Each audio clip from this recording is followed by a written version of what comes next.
విజయవాడ ఇంద్రకీలాద్రిపై కొలువు తీరిన కనకదుర్గమ్మ వారి ఆలయంలో నేటి నుంచి మహా కుంభాభిషేక మహోత్సవాలు ఘనంగా ప్రారంభమయ్యాయి. 3 రోజుల పాటు కొనసాగే ఉత్సవాలకు ఆరంభ సూచికగా వివిధ నదులు, సముద్రాల నుంచి తెచ్చిన పవిత్ర జల కలశాలతో శోభాయాత్ర నిర్వహించారు. కన్నుల పండుగగా సాగిన ఈ శోభాయాత్రలో దేవస్థానం వేద పండితులు, ఉద్యోగులు, పాలక మండలి ప్రతినిధులు పాల్గొన్నారు. ప్రతి 12 సంవత్సరాలకు ఒకసారి జరిగే ఈ మహా కుంభాభిషేకం ఉత్సవాలకు తరలివచ్చే భక్తులకు ఎలాంటి అసౌకర్యం కలగకుండా అన్ని ఏర్పాట్లు చేశామని దేవస్థానం ఈవో సీనా నాయక్ తెలిపారు. ఇంద్రకీలాద్రిపై వేంచేసి ఉన్న శ్రీ కనకదుర్గమ్మ వారి సన్నిధిలో 12 ఏళ్లకోసారి నిర్వహించే మహా కుంభాభిషేక మహోత్సవాలు అంగరంగ వైభవంగా ప్రారంభమయ్యాయి. వివిధ నదులు, సముద్రాల నుంచి సేకరించిన పవిత్ర జల కలశాలతో కనకదుర్గ నగర్ నుంచి ఇంద్రకీలాద్రి వరకు శోభాయాత్ర నిర్వహించారు.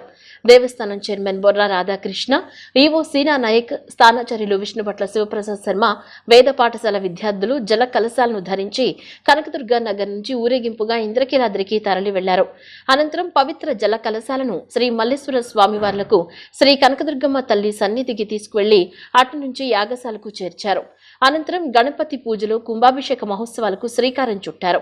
ఈ సందర్భంగా దేవస్థానం చైర్మన్ బొర్రా రాధాకృష్ణ, ఈవో సీనా నాయక్, దేవస్థాన స్థానాచార్యులు విష్ణుభట్ల శివప్రసాద్ శర్మ మాట్లాడుతూ 3 రోజుల పాటు జరిగే ఈ కుంభాభిషేక మహోత్సవాలకు తరలివచ్చే భక్తులకు ఎలాంటి అసౌకర్యం కలగకుండా ఏర్పాట్లు చేసినట్లు వివరించారు. 8వ తేదీ జరిగే విమాన గోపురాలకు జరిగే మహా సంప్రోక్షణ కార్యక్రమానికి కంచి కామకోటి పీఠాధిపతులు శంకర విజయేంద్ర సరస్వతి స్వామి హాజరవుతారని, సీఎం చంద్రబాబు కూడా ఈ వేడుకల్లో పాల్గొంటారని వారు వివరించారు. ఈ మహా కుంభాభిషేకాన్ని పురస్కరించుకుని అమ్మవారి సన్నిధిలో జరిగే ఆర్జిత సేవలు రద్దు చేసినట్లు వివరించారు. 3 రోజుల్లో సుమారు 4 లక్షల మంది భక్తులు వస్తారని అంచనా వేస్తూ భారీ ఏర్పాట్లు చేసినట్లు చెప్పారు. ఓం శ్రీ కనకదుర్గా నమః. మరి ఈరోజు మార్చి 6 మన విజయవాడలోని తల్లి దుర్గాదేవి దేవాలయంలో ఉన్నాం మనం.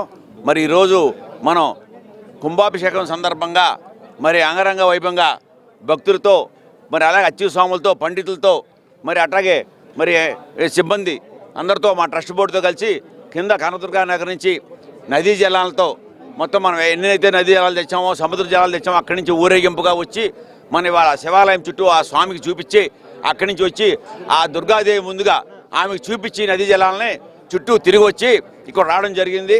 మరి ఈరోజు ఎంతో పండగ వాతావరణంలో భక్తులంతా ఆనందంగా తిలకిస్తున్నారు. ఇదంతా కూడా ఈ కార్యక్రమాలన్నీ కూడా ఈరోజు, రేపు, ఎల్లుండి ఉంటే మరి ఈరోజు ఇప్పుడు ఈ కార్యక్రమం అయిన తర్వాత మనం యోగశాలకు వెళ్ళి అక్కడ గణపతి పూజతో స్టార్ట్ చేసి ఈరోజు ఉదయం, సాయంత్రం, రేపు ఉదయం, సాయంత్రం పూజలు జరుగుతాయి.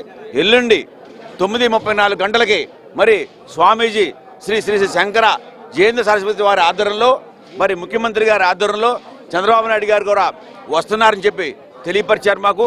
మరి వీళ్ళ ఆధ్వర్యంలో రేపు ఘనంగా 9:34 గంటలకి కుంభాభిషేకం జరుగుతుంది.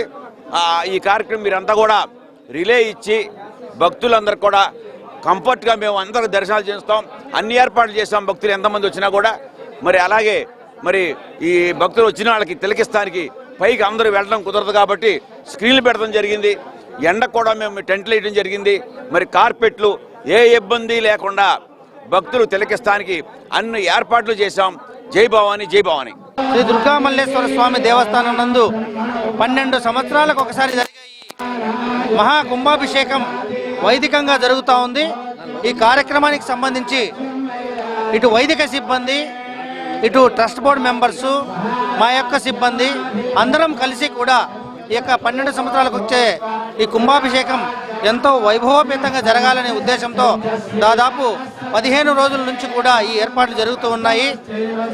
ముఖ్యంగా రాష్ట్ర ప్రభుత్వం గౌరవ ముఖ్యమంత్రి గారి పిలుపు మేరకు మా మంత్రివర్యులు, మా పై అధికారులు, కమిషనర్ గారు, సెక్రటరీ గారు, అతి ముఖ్యంగా జిల్లా కలెక్టర్ గారు, సిపి గారు అందరం కలిసి కూడా వచ్చే భక్తాదులందరికీ కూడా ఎలాంటి ఇబ్బంది లేకుండా, ఎందుకంటే మండే ఎండలు ఒక సైడు ఎండలకు భక్తులకు ఎలాంటి ఇబ్బంది లేకుండా మంచినీరు, మజ్జిగ, బిస్కెట్స్, ఎక్కడ చూసినా చలువ పందిళ్ళు, వచ్చే భక్తాదులకు ఎక్కడ కాళ్ళు కాలకుండా మొత్తం మ్యాట్లు వేసి ఎక్కడికక్కడ కట్టుదిట్టమైన సౌకర్యాలు కల్పించాము. విశేషంగా జరిగే ఈ కార్యక్రమం దిగ్విజయం కావాలని చెప్పేసి మీ ద్వారా ప్రజలందరికీ కూడా విన్నవించుకుంటున్నాము. ఎలాంటి ఇష్యూస్ జరగకుండా ఈ 3 రోజులు వచ్చే భక్తులందరూ కూడా అమ్మవారి మంచి దర్శనం చేసుకొని అమ్మవారి కృపా కటాక్షాలు ఉండాలని చెప్పేసి కోరుకుంటూ చదువుతాం.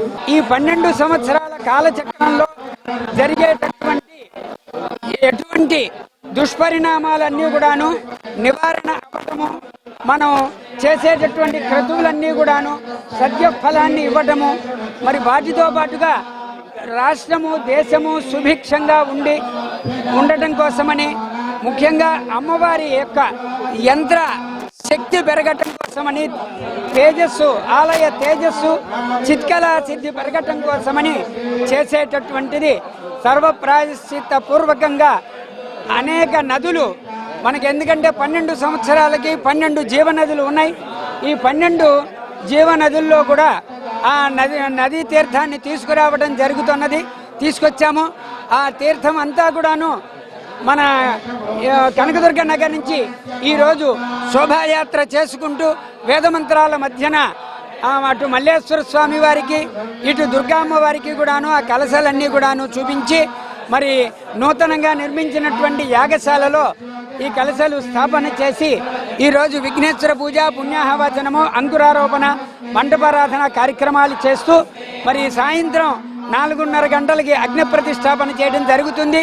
రేపు ఉదయము సాయంత్రము కూడా అమ్మవారికి మూలమంత్ర హవనములు, మరి మూలమంత్ర జపములు, నవగ్రహ జపాలు, వేదపారాయణలు అన్నీ కూడాను నిర్వర్తిస్తూ 8వ తారీఖు ఉదయం 9 గంటలకు శ్రీ కంచికామకోటి పీఠాధిపతులు శంకర విజయేంద్ర సరస్వతి స్వామి వారి కరకమలములచే మహాపూర్ణాహుతి కార్యక్రమం అనంతరం 9:34 మహాకుంభాభిషేకం నిర్వర్తించడం జరుగుతుంది.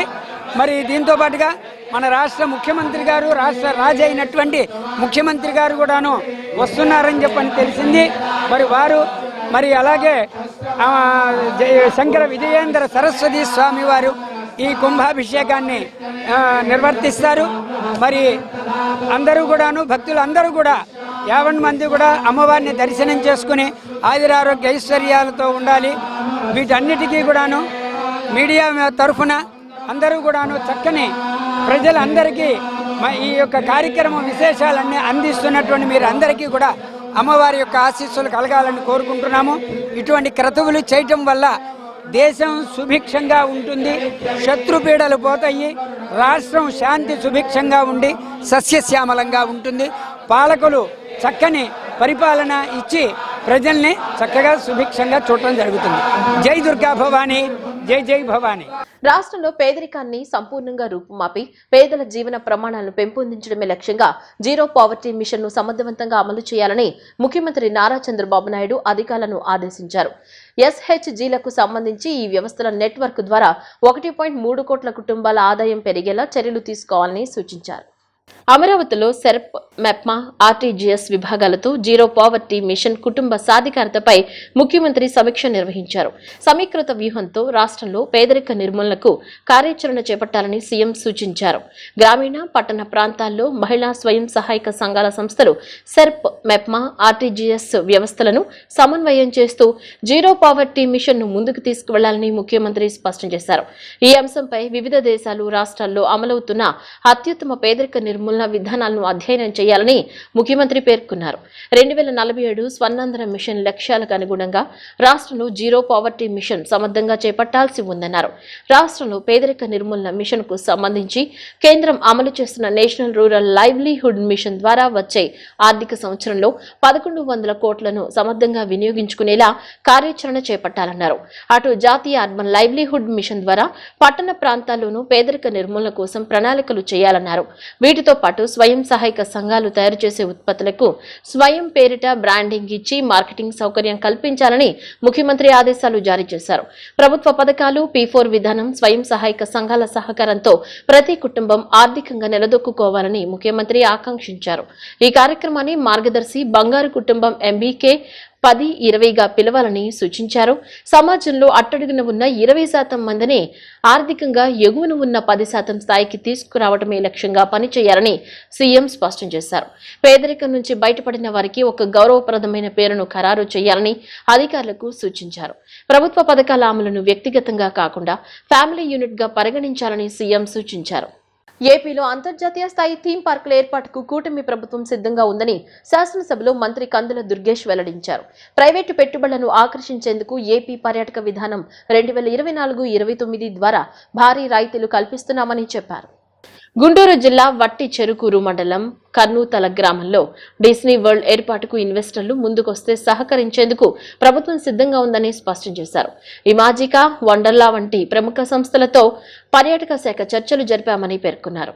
ముంబై, బెంగళూరు, హైదరాబాద్ లాంటి నగరాల్లో ఇలాంటి థీమ్ పార్కుల్ని నిర్వహిస్తున్నటువంటి ఇమేజికా అనేటువంటి సంస్థ, వండర్లా అనేటువంటి మరో సంస్థతోటి మేము చర్చలు జరుపుతున్నాం అధ్యక్ష. పర్యాటక శాఖ ఈ కంపెనీలు తిరుపతి, విశాఖపట్నం ప్రాజెక్టులు చేపట్టడానికి ఆసక్తి చూపించాయి అధ్యక్ష.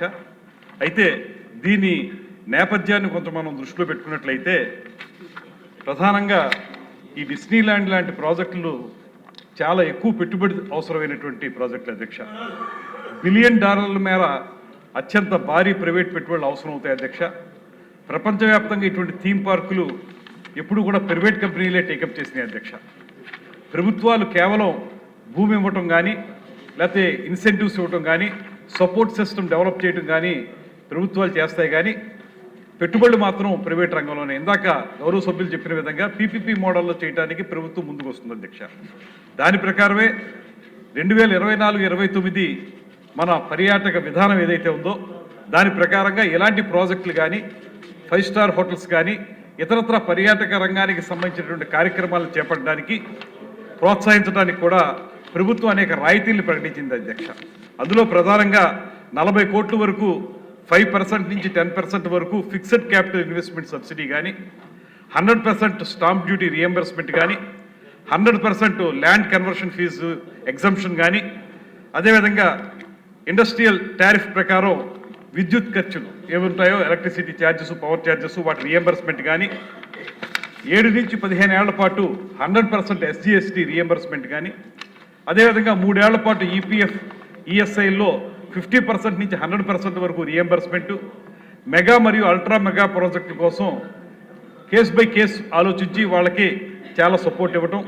ప్రపంచవ్యాప్తంగా డిస్నీ వరల్డ్ లేకపోతే యూనివర్సల్ స్టూడియో వంటివి Orlando, Los Angeles, Tokyo, Paris, Shanghai ఇలాంటి మెట్రోపాలిటన్ సిటీస్లో మాత్రమే ఈ డిస్నీ ల్యాండ్ లాంటివి ఉన్నాయి అధ్యక్ష.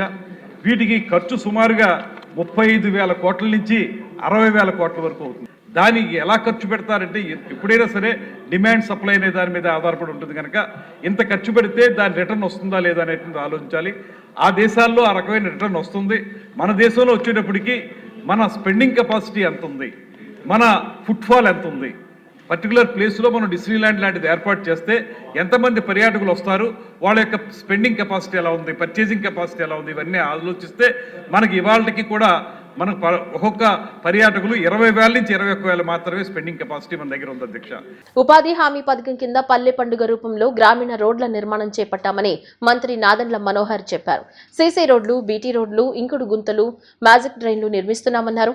2025-26 కోసం బడ్జెట్లో 4,350 కోట్లు విడుదలయ్యాయని తెలిపారు. 2022 నుంచి ఇప్పటి వరకు చేపట్టిన పనులకు సాస్కీ కింద 1,342 కోట్లు వచ్చాయని మంత్రి వివరించారు. పల్లె పండుగ 1 కింద 4,000 కిలోమీటర్ల మేర వివిధ రోడ్లు వేశామన్నారు. ఈ ఏడాది ఇప్పటి వరకు 1,594 కిలోమీటర్ల రహదారులు వేసినట్లు చెప్పారు. ఉప ముఖ్యమంత్రి పవన్ కళ్యాణ్ చొరవతో 21.30 కిలోమీటర్ల మేర మ్యాజిక్ డ్రైన్లు వేశామన్నారు. డ్రైనేజీ వ్యవస్థలో ఇదో విప్లవమని, చాలా చోట్ల ఈ డిమాండ్ ఉందని చెప్పారు. అధ్యక్ష, చాలా గర్వంగా నేను చెప్పగలుగుతున్నాను. ఈ పల్లె పండుగ 1 కింద అంటే మన ప్రభుత్వం వచ్చిన తర్వాత 4,000 కిలోమీటర్లు సీసీ రోడ్లు, బీటీ రోడ్లు మనం వేయగలిగాం అధ్యక్ష. ఈరోజు రాష్ట్రంలో మొదటి సంవత్సరంలో, రెండో సంవత్సరంలో ప్రస్తుతం జరుగుతున్న కార్యక్రమంలో ఇప్పటి వరకు దాదాపు 1,594 కిలోమీటర్లు సీసీ రోడ్లు కానివ్వండి, బీటీ రోడ్లు కానీ మనం ఈరోజు రాష్ట్ర వ్యాప్తంగా వేసుకోగలిగాం అధ్యక్ష. సైడ్ కాలువల గురించి చెప్పారు అధ్యక్ష. దీని గురించి కూడా ఉప ముఖ్యమంత్రి గారు పవన్ కళ్యాణ్ గారు ప్రత్యేకంగా దృష్టి సారించి ఒక వినూత్నమైన కార్యక్రమం, పైలట్ ప్రాజెక్టుగా మ్యాజిక్ డ్రైన్స్ అని టేకప్ చేశారు అధ్యక్ష. పైలట్ ప్రాజెక్ట్ కింద ఇప్పటివరకు రాష్ట్రంలో 28.31 కిలోమీటర్లు పూర్తి చేసుకోగలిగాం. అది చాలా చోట్ల సక్సెస్ఫుల్ అయింది అధ్యక్ష. ఆ మోడల్ని ఇతర జిల్లాల్లో కూడా తీసుకెళ్లే విధంగా అక్కడున్న సిబ్బందిని మన ఇంజనీరింగ్ డిపార్ట్మెంట్ నుంచి వాళ్ళు కూడా అటువంటి నైపుణ్యం వచ్చేటట్టు ప్రక్రియ చేపడుతున్నాం అధ్యక్ష. జల్ జీవన్ మిషన్ గురించి చెప్పారు అధ్యక్ష. ఈ ప్రశ్నకు సంబంధం కాకపోయినా నేను సమాధానం చెప్పగలుగుతాను. ఎందుకంటే వాస్తవంగా గత ప్రభుత్వం ఎంత నిర్లక్ష్యంగా వ్యవహరించిందో రాష్ట్ర ప్రజలకి అందించాల్సిన తాగునీటి పైన మనందరం కూడా తెలుసుకోవాలి అధ్యక్ష. 13,300 కోట్ల రూపాయలు మనకి కేంద్ర ప్రభుత్వం నుంచి జల్ జీవన్ మిషన్ కింద శాంక్షన్ చేస్తే ఉపయోగించుకోలేకపోయారు అధ్యక్ష. రాష్ట్రానికి అందించాల్సిన వాటా కూడా అందించకుండా కేవలం 2,200 కోట్ల రూపాయలతోటి వీళ్ళు తూతు మంత్రంగా అది కూడా ఒక సంవత్సరం ముందు చేపట్టి రాష్ట్రానికి తీవ్రమైన నష్టం కలిగించారు అధ్యక్ష. కేంద్ర ప్రభుత్వం నుంచి ఈ వేతనాల విషయంలో మనకు వచ్చేది 100% వస్తుంది అధ్యక్ష. ఈ జాతీయ ఉపాధి హామీ పథకం కింద ఎక్కడైతే మనకి మెటీరియల్ పేమెంట్ ఉందో ఆ కాంపోనెంట్ 75% 25% రేషియోలో ఉంటుంది అధ్యక్ష. కాబట్టి గౌరవ సభ్యులు చెప్పినట్టు అదేవిధంగా కింద సోమిరెడ్డి గారికి చెప్పినట్టు అధ్యక్ష విబీజీ రామ్జీ గైడ్ లైన్స్ ఇంకా పూర్తిగా రాలేదు అధ్యక్ష. అందువల్ల కూడా కొంచెం జాప్యం జరుగుతుంది పేమెంట్ విషయంలో కానివ్వండి. గౌరవ సభ్యులు చెప్పినట్టు ఒక గ్రామంలో ఒక పంచాయతీలో 20 కన్నా ఎక్కువ వర్కులు టేకప్ చేయకూడదు అనేది ఒక కొత్త నిబంధన అధ్యక్ష. దీనికి మన్రేగా కింద ఉన్న సాఫ్ట్వేర్ అప్డేట్ చేయాల్సిన సందర్భం ఉంది.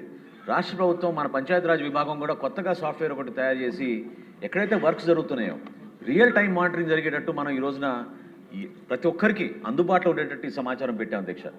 ఇంక్లూడింగ్ మన ట్యాక్స్ కలెక్షన్ కూడా డిమాండ్ ఎంత ఉంది, ఎంతవరకు ప్రజలకు దాన్ని చెల్లించగలిగారు, ఏ విధంగా మనం ఈ కార్యక్రమాన్ని చాలా పారదర్శకంగా తీసుకెళ్ళగలుగుతున్నామో డైరెక్ట్గా వెబ్సైట్ ద్వారానే మనం ఈరోజు మన రాష్ట్రంలో ప్రజలందరికీ కూడా అందుబాటులో తీసుకొచ్చాం అధ్యక్ష. విపత్తులపై సరైన అవగాహన, ముందస్తు సన్నద్ధతతోనే వాటిని సమర్థవంతంగా ఎదుర్కొనగలమని జిల్లా కలెక్టర్ డాక్టర్ జి లక్ష్మీషా తెలిపారు. సామాజిక చైతన్యం లక్ష్యంగా జాతీయ విపత్తు స్పందన దళం ఆధ్వర్యంలో జిల్లాలో ఫెమిలియరైజేషన్ ఎక్సర్సైజ్ 2026 కార్యక్రమాలు నిర్వహించనున్నట్లు చెప్పారు. కలెక్టరేట్ శ్రీ పింగళి వెంకయ్య సమావేశ మందిరంలో ఎన్డీఆర్ఎఫ్ ఫార్మెక్స్ 2026పై కలెక్టర్ డాక్టర్ జి లక్ష్మీషా అధ్యక్షతన సమన్వయ శాఖల జిల్లా స్థాయి అధికారుల సమావేశం జరిగింది. ఈ సమావేశంలో కొండపావులూరు ఎన్డీఆర్ఎఫ్ 10వ బెటాలియన్ ఇన్స్పెక్టర్ భూపేంద్ర కుమార్ సారథ్యంలో బృంద సభ్యులు పాల్గొన్నారు. 3,31,618 హెక్టార్ల జిల్లా భౌగోళిక విస్తీర్ణంలో వరదల వంటి విపత్తులు సంభవించేందుకు అవకాశం ఉన్న ప్రాంతాలు, ఆయా ప్రాంతాల్లో సన్నద్ధత చర్యలు, జిల్లా విపత్తు నిర్వహణ ప్రణాళికతో పాటు రెవెన్యూ, అగ్నిమాపక, పంచాయతీరాజ్, పోలీస్, రవాణా, ఆర్అండ్బి, ఇరిగేషన్, వ్యవసాయం తదితర సమన్వయ శాఖల భాగస్వామ్యం తదితరాలపై చర్చించారు. ఈ సందర్భంగా కలెక్టర్ లక్ష్మీషా మాట్లాడుతూ జిల్లాలో ప్రజల్లో విపత్తులపై అవగాహన పెంపొందించేందుకు ఎన్డీఆర్ఎఫ్ భాగస్వామ్యాన్ని వివరించేందుకు ఎన్డీఆర్ఎఫ్ ఆధ్వర్యంలో నిర్వహిస్తున్న ఫార్మెక్స్ కార్యక్రమాలను సమర్థంగా నిర్వహించడంలో కీలక భాగస్వాములు కావాలని సూచించారు.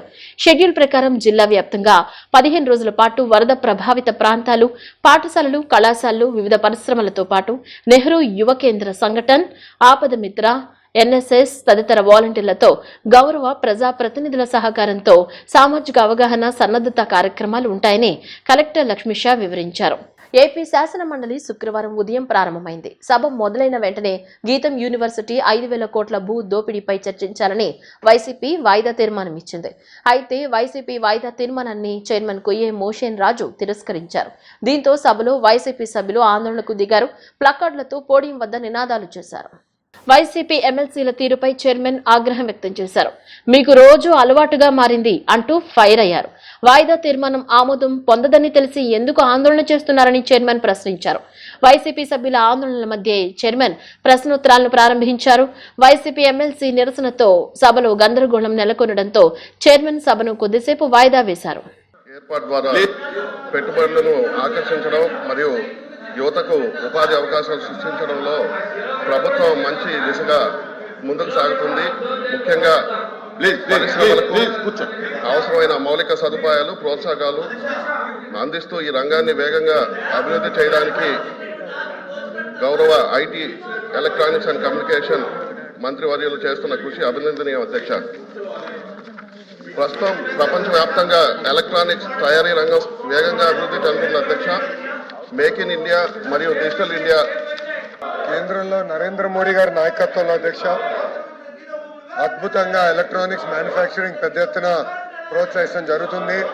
ప్రత్యేకంగా ఆంధ్ర రాష్ట్రంలో డబుల్ ఇంజిన్ బుల్లెట్ ట్రైన్ సర్కార్ ఉంది కనుకనే వాళ్ళు ప్రధానమంత్రి గారు చాలా స్పష్టంగా కంపెనీస్కి పెద్ద ఎత్తున ఆంధ్ర రాష్ట్రంలో మీరు పెట్టుబడులు పెట్టాలి, ఎలక్ట్రానిక్స్ ఎకోసిస్టమ్ ఏర్పాటు చేయాలని వాళ్ళు కూడా ప్రోత్సహించడం జరుగుతుంది. దాంట్లో భాగంగా మన ఏసీప్ అనే కంపెనీ కూడా ప్రత్యేకంగా విశాఖపట్నంలో వాళ్ళ భూములు కూడా కేటాయించడం జరిగింది. ఈ ఎలక్ట్రానిక్స్ మ్యానుఫ్యాక్చరింగ్ క్లస్టర్ ని పెద్ద ఎత్తున ప్రోత్సహిస్తాం. ఆంధ్రప్రదేశ్ రాష్ట్ర కాపు సంక్షేమం మరియు అభివృద్ధి సంస్థ విధులకు ఆర్థిక సాయం అందించడానికి 16-17 నుంచి 23-24 వరకు గల సంవత్సరానికి విదేశీ విద్య కోసం విదేశీ విద్యా దీవెన పథకాన్ని అమలు చేయడం జరిగింది అధ్యక్ష. 24-25 నుండి 25-26 ఆర్థిక సంవత్సరంలో 363 మంది కాపు విద్యార్థులకు 24 కోట్ల మొత్తం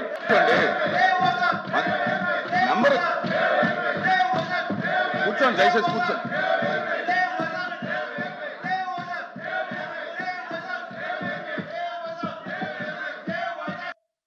House is exempt for 5 minutes.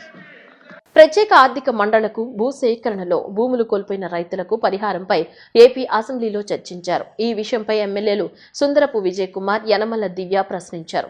గత 15 సంవత్సరాలుగా పరిహారం ఇవ్వకపోవడంతో అన్నదాతలు ఇబ్బందులు పడుతున్నారని ఎమ్మెల్యేలు చెప్పారు. రైతులు చాలా మంది చనిపోయారని, వారి వారసులు పరిహారం కోసం ఎదురు చూస్తున్నారని అన్నారు. స్థానికంగా తాము రైతులకు సమాధానం చెప్పుకోలేకపోతున్నామని తెలిపారు. అన్ని ప్రాంతాలకు ఒకే పాలసీ పెట్టి అమలు చేయాలని డిమాండ్ చేశారు. అసెంబ్లీ సమావేశాల్లో ఈ విషయంపై ఏపీ పరిశ్రమల శాఖ మంత్రి టీజీ భరత్ సమాధానమిచ్చారు. అచ్యుతాపురం సెస్ కు 5,000 ఎకరాలు సేకరించారని ప్రస్తావించారు. అప్పటి భూమి ధర ప్రకారం కాకుండా ఇప్పటి ధర ప్రకారం రైతన్నలు పరిహారం అడుగుతున్నారని తెలిపారు. ఈ విషయంపై అన్నదాతలతో అధికారులు మాట్లాడుతున్నారని చెప్పుకొచ్చారు. స్థానిక ఎమ్మెల్యేలు ఈ విషయంలో సంప్రదింపులు చేయాలని కోరారు. కాకినాడ సెస్ కోసం 4,000 ఎకరాలను రైతుల నుంచి తీసుకున్నారని ప్రస్తావించారు. అక్కడ కూడా కొందరు రైతులకు పరిహారం అందలేదన్నారు. వారి సమస్య పరిష్కారం కోసం చర్యలు తీసుకుంటామని మంత్రి టీజీ భరత్ పేర్కొన్నారు. మనకి అచ్యుతాపురం అండ్ రాంబల్లి ఎస్సీజెడ్ సభ్యులు చెప్పినట్లు అధ్యక్ష, దాదాపు 9,200 ఎకర్స్ అక్కడ అక్వైర్ చేయడం జరిగింది అధ్యక్ష. దీంట్లో ఓన్లీ 195 ప్రాజెక్ట్ డిస్ప్లేస్డ్ ఫ్యామిలీస్కి ఒకటే ఇంకా పెండింగ్ ఉంది అధ్యక్ష. వాళ్ళు ఏమంటే అప్పుడు రేట్ ఫిక్స్ చేసిండే రేట్ కాకుండా ఇప్పుడు అంటే జరిగినదేమో అక్విజిషన్ 2005, ఆ రేట్స్ కాదు ఇప్పుడు రేట్స్ కావాలా అని చెప్పే దాంట్లో కొద్దిగా డిస్ప్యూట్ నడుస్తూ ఉంది అధ్యక్ష. So that is the reason for delay.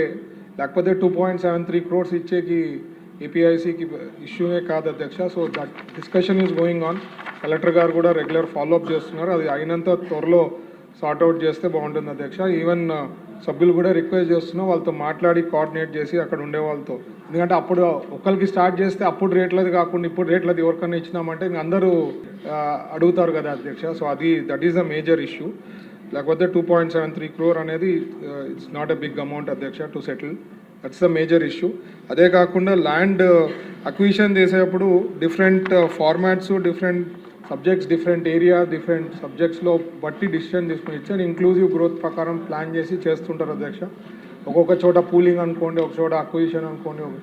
It all depends on the situation. అక్కడ ఏది బెటర్ పద్ధతిలో పోతే బాగుంటుంది, బెనిఫిట్ అయ్యేది. అల్టిమేట్లీ గవర్నమెంట్ చూసేది వాళ్ళకి ఎక్కడ ఎక్కువ నష్టం కాకుండా ఉండే దాన్ని బట్టి ప్లాన్ చేసి డిసైడ్ చేస్తుంటాం అధ్యక్ష. అలాగే కాకినాడ ఎస్సీజెడ్కి సంబంధించింది అధ్యక్ష. అక్కడ కూడా కొన్ని ఇష్యూస్ అన్నారు, సభ్యులతో మాట్లాడి అది కూడా సార్ట్అవుట్ చేస్తాం అధ్యక్ష. ఇంకేమన్నా అంటే ఆల్రెడీ అక్కడ కూడా 4,000 ఎకర్స్ దగ్గర తీసుకున్నారు. కొంతమంది ఫార్మర్స్ దగ్గర ఇష్యూ ఉంటుంది. దీనికి డీటెయిల్గా కాకినాడ ఎస్సీజెడ్కి సంబంధించింది అయితే ఇక్కడ details only few farmers or issues ఉంది అధ్యక్ష. అది కూడా మాట్లాడి కలెక్టర్ గారితో మా అధికారులతో మాట్లాడి సార్ట్అవుట్ చేస్తాం. బులెటిన్లో షార్ట్ బ్రేక్.